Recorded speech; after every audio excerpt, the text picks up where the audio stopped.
Hello mga idol, welcome back na naman tayo sa ating YouTube channel, Bagong Pilipinas Old Queens. Mga idol, andito na naman tayo. Mayroon na naman tayong nahuli dito mga idol na another Elizabeth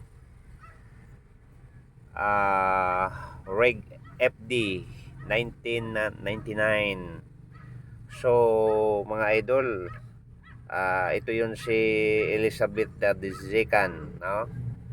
And ang date po niya ay 1999 at saka nakalagay po diyan ay 2 tens, no? So idol, very excited to dahil itong nahuli natin ngayon na Queen Elizabeth ay super error mga idol. Kaya nga uh, napakaganda at masaya ako dahil nakakuha ako ng ganitong uri ng queens mga idol. Yung kanina mga idol, ang ating second Elizabeth II ay 1980. Ngayon naman mga idol ay 1999. So mga idol, ito yung queens na to na rare error. Two pins queens 1999 Elizabeth from UK. Mga idol, tinagurian nitong world queens, no?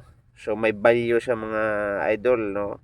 Kaya nga mga idol, kung ikaw ay baguhan pa lang sa aking YouTube channel, please huwag kalimutan mag-subscribe, pakipindot ang notification bell at paki-share para lagi tayong updated mga idol sa mga ilalabas nating video.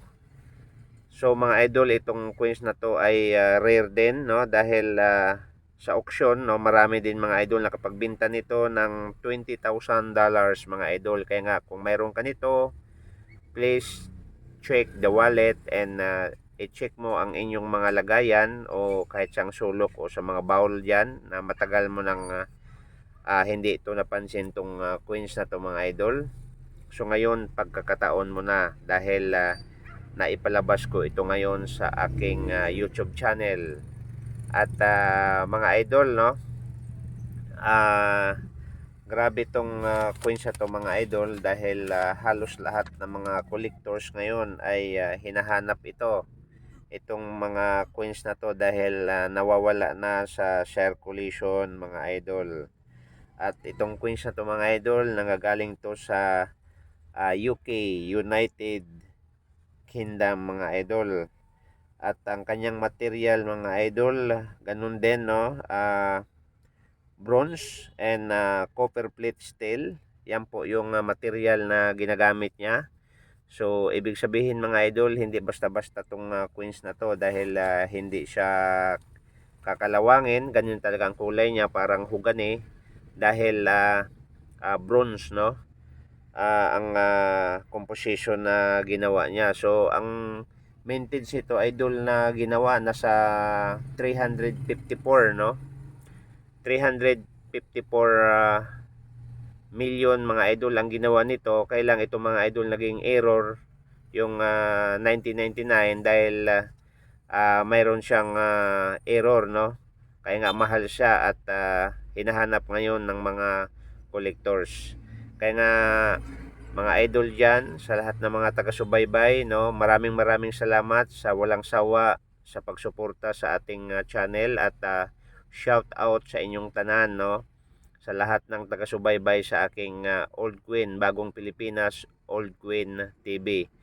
So ipagpatuloy ko idol ang pag share ko sa inyo sa aking mga collectible coins ngayon na hawak ko. At sana kung mayroon mang may mga coins na ganito mga idol, parang treasure na rin ito, no. So biro mo is $20,000 mayroon nakapagbenta nito sa heritage auction o sa iba-ibang mga bansa, no. So ulitin ko, maraming salamat, no, at huwag kalimutan mag-subscribe, paki-like at paki-pindot ang notification bell para lagi tayong updated sa ating mga video. So welcome back uli mga idol sa next video natin.